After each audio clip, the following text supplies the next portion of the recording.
Hello and welcome to the course of network security.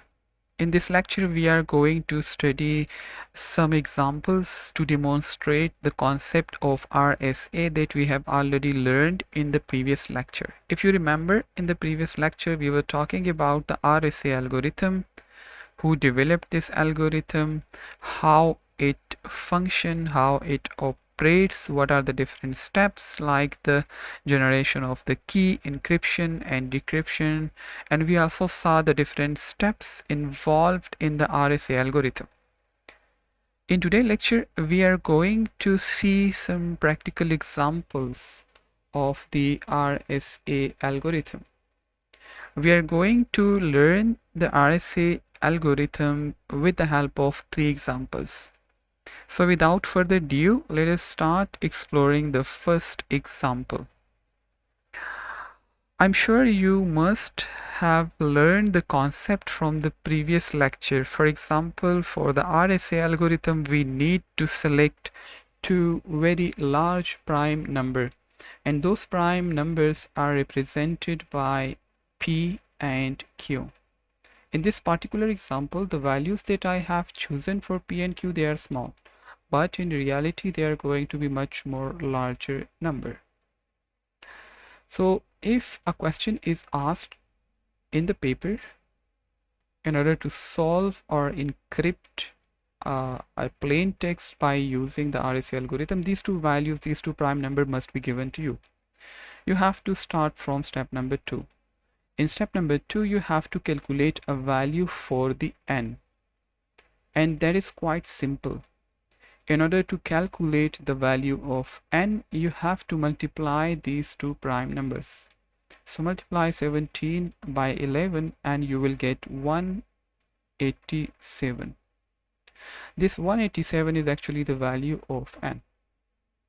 In the next step, we have to calculate the value of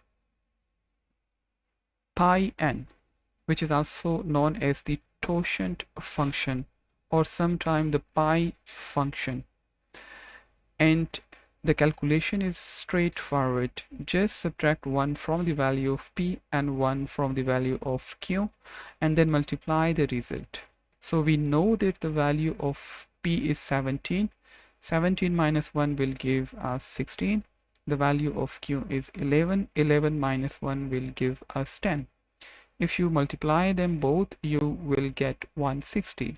So now we have the value of p, the value of q, the value of n, and the value of the totient function. We still need 2 more values. The first one is e. E could be any relative prime number to n. We know that there are certain possibilities available. There are more than one relative primes available. So that is up to you which relative prime you are going to select for this particular case. And we know about prime numbers, or which is also known as coprime, from the previous lecture. So for this particular case, I'm going to select the value of the e to be 7. Last thing, we need the value of d, which play an important role in the keys, especially in the private key. The value of d is mentioned here, and that is 23, but we need to calculate the value of d. Certain methods, different methods are available on the internet, in different books, in different literature, to calculate the value of d. We are going to calculate the value of d by using a method which is known as extended Euclidean algorithm. Okay, so we are going to calculate this value of d. In order to start, we need to have an equation which we already know from the previous lecture, and the equation is e multiplied by d mod pi n. This is pi, and the whole thing is equal to 1. So we know the value of e, which is 7. Okay, the value of e is 7. but we have to calculate the value of t. Mode, we also know the value of totient function, which is 160, and that's equal to 1. According to the basic extended equilibrium algorithm, the basic equation is like this: x plus y and this thing equal to 1.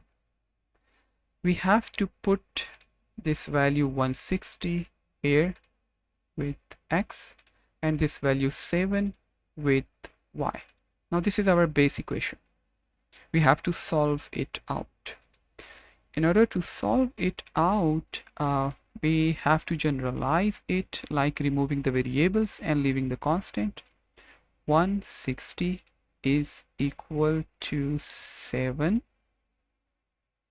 Okay, here we need to do something. We need to multiply 7 by a number which is equal to 160 or close to 160. So if you multiply 22 by 7, you will get a number that is 154, and 154 is close to 160. So multiply 22 by 7.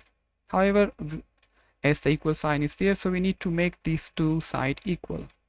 So on the left hand side we have 160, but on the right hand side we have 154. If you add 6 to this 154, you will get 160. So what we need to do is to add this 6 here. We have to continue until we get 1 here.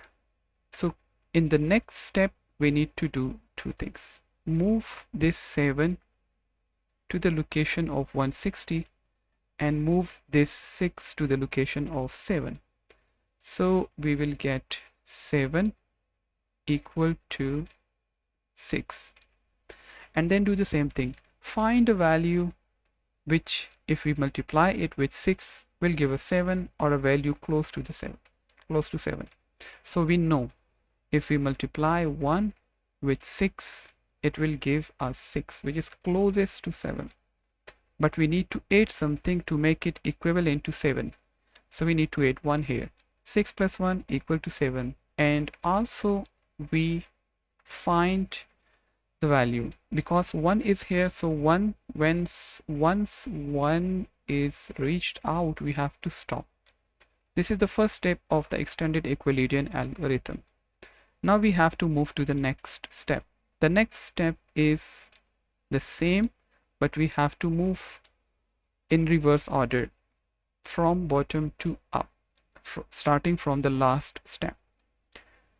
Right, I will write this equation once more and then I will explain the procedure.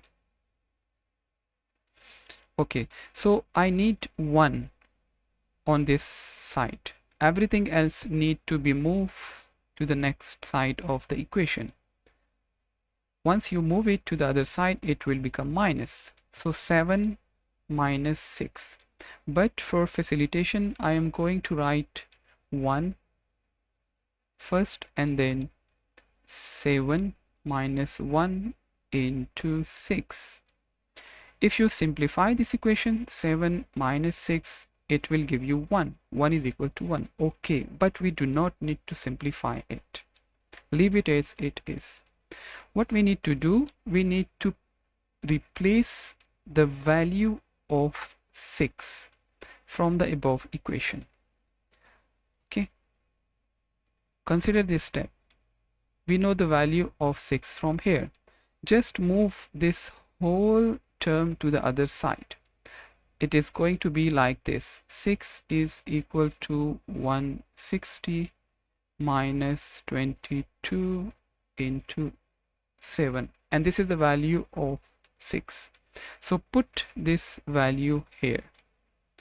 What we will get is something like this: 1 is equal to 7 as it is from the above equation, minus from the above equation, 1 from the above equation, and then put the value of 6, that is 1 60 minus 22 multiply by 7. The whole thing goes here. Now multiply it or simplify this equation. 1 is equal to 7 minus 1 into 160 will give you 160. Minus and minus will be converted into plus symbol, and 1 multiplied by 22 will give you 22 times 7.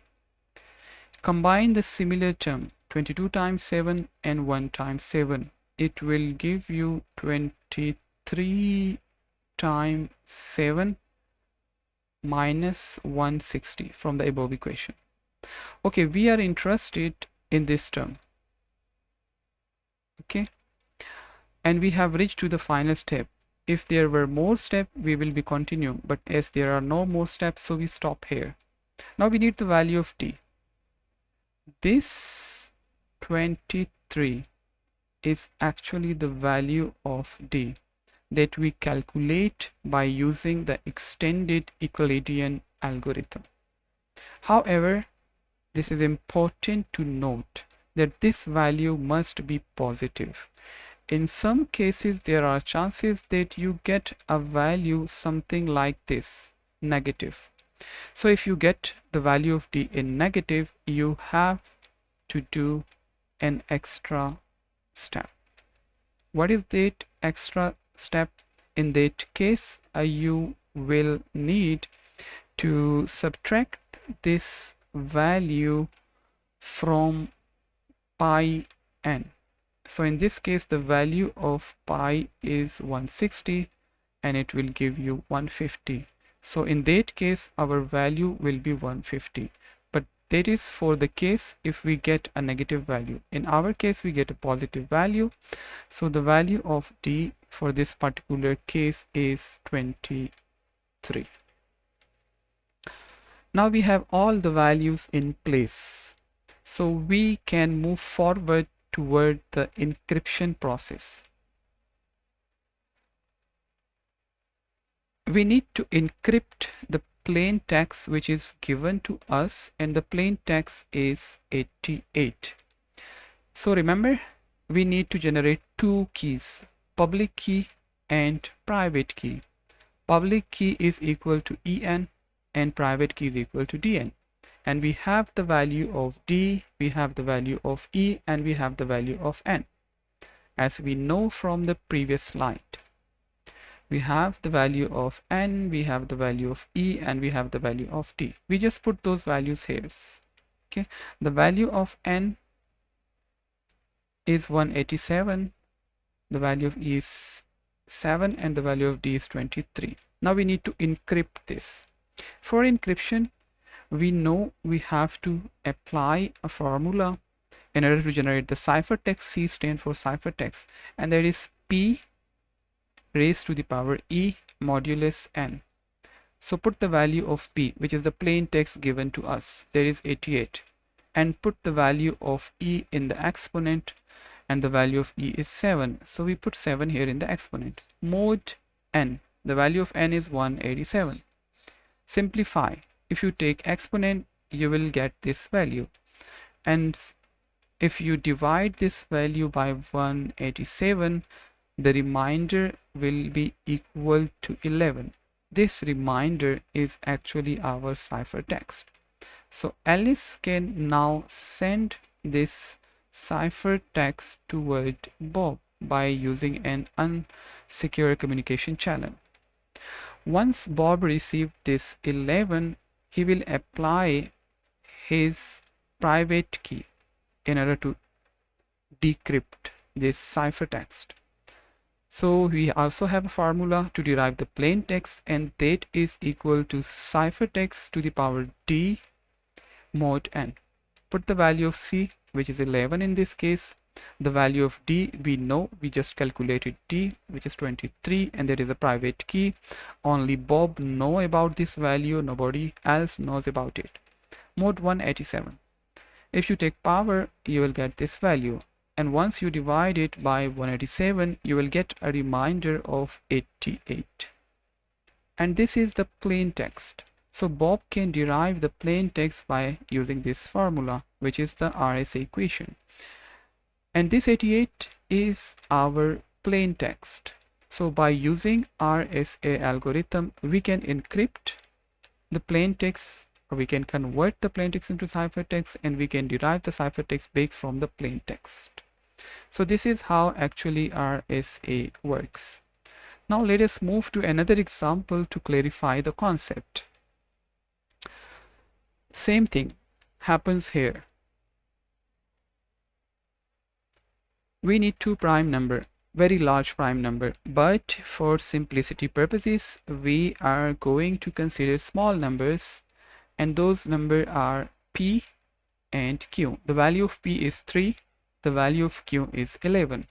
We also need N. N can be calculated by multiplying P with Q. So if you multiply 3 by 11, you will get 33, and that is the value of N. Similarly, you can find the totient function, the value for the pi function, which is equal to P minus 1 into Q minus 1. 3 minus 1 will give you 2, 11 minus 1 will give you 10. If you multiply them, you will get 20.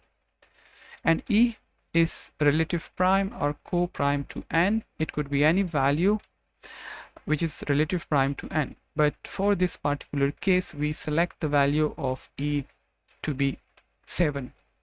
What is important to calculate is the value of T. Again, let me rewind. There are different methods available to calculate the value of T. But we are particularly interested in using the extended equilibrium algorithm in order to find the value of T. For that, we have to use this basic equation as we just used in the previous example. So let us do the same calculation again for this particular example. I will omit some of the steps because now you are more familiar with the procedure.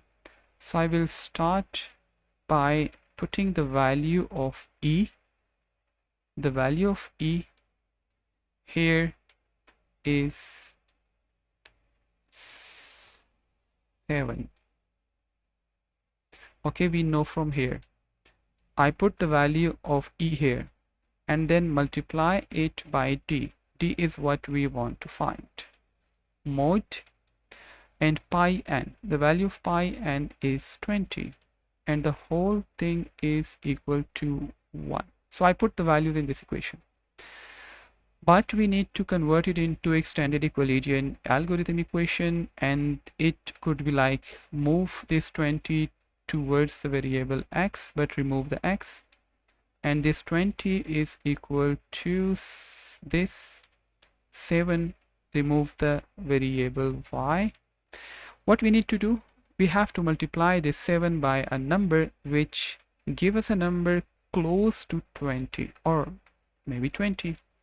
So if you multiply 7 by 2, you will get 14. Okay, now we need to add something to this 14 which give us 20. So if you add 6 here, you will get 20. So add 6 to this equation. Now left hand side is equal to right hand side. In the next step, we have to move 7 to the other side and 6 will take the location of 7. So the equation will become like this. 7 is equal to 6. Again, we need to multiply 6 by something which bring us close to 7. So 6 multiplied by 1 will give you 6, which is close to 7, but we need to add 1 in order to make the equations balance. 7 is equal to 7. And once we encounter 1 at this location, this is an indication that we need to stop here. No need to go further. But in some cases you have to go further, okay, unless you encounter 1 here. This is the first step. In the second step, we will go from bottom to upward. Okay, so I will write the equation once more in order to facilitate my work. 1 plus 6 plus 1. We need only 1 at this side. Everything else we need to move to the other side. So this will be 7a minus 1 into 6. Okay, now we need to replace this 6 because we know the value of 6 from here. How? Just remove or move everything which is here to the other side. So this will be 20, will become 20 minus 2 times 7. This is the value of 6. Put this value of 6 here. So 1 is equal to 7 from the above equation, minus from the above equation, 1 from the above equation, and the value of 6 will come from there. So the value of 6 is 20 minus 2 times 7. So we replace the value of 6 from the above equation, simplify it. 7 minus 1 times 20, and minus will give us plus 2 times 7. Okay, combine the similar term. You will get 3 times 7 minus 20, or 1 times 20. Okay, we got 7 here. So we need to stop here. What you see here is the value of D that we have calculated. Remember, this must be a positive value. In some cases, you will get a value with a negative sign. In that case, you have to subtract this value from the pi. So 20 minus 5 will give you 15. And in that case, the value of D will be 15. But in our case, we get a positive value. So the value of D is 3. Now we have all the values. We know P, we know Q, we know N, pi, E, and D. It's time to encrypt some data. In this particular example, the plain text is given to us, and that is 5. Alice wants to send this towards Bob. First, he needs to encrypt it by using the Bob public key. And for that, we have the RSA equation. P to the power E mod N. The value of P is 5. The value of E we know is 7 mod 33. If you simplify this equation, you will get 14. There is the ciphertext encrypted form.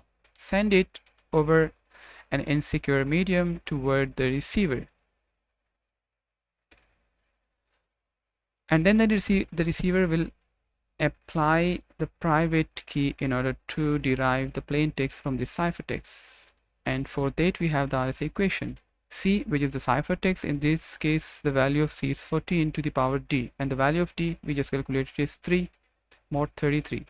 Once you simplify the equation, you will get the value of P, which in this particular case is 5. Okay, and this is our plain text. You can compare it. So by using RSA, we can securely send a message by over insecure medium towards the destination. So these were 2 examples about RSA. I also have a third example, but I would like you to practice on this example. The concept is same. It is solved for you. What you need to do is to calculate the value of D here by using the same procedure, by using the extended Euclidean algorithm. And then you have to encrypt the plain text, which is 8, by using the RSA algorithm. Thank you so much for attending the lecture about the RSA examples. If you do not have subscribed to the channel, please do subscribe in order to receive more informative video. Thank you so much. Take care of yourself, and goodbye.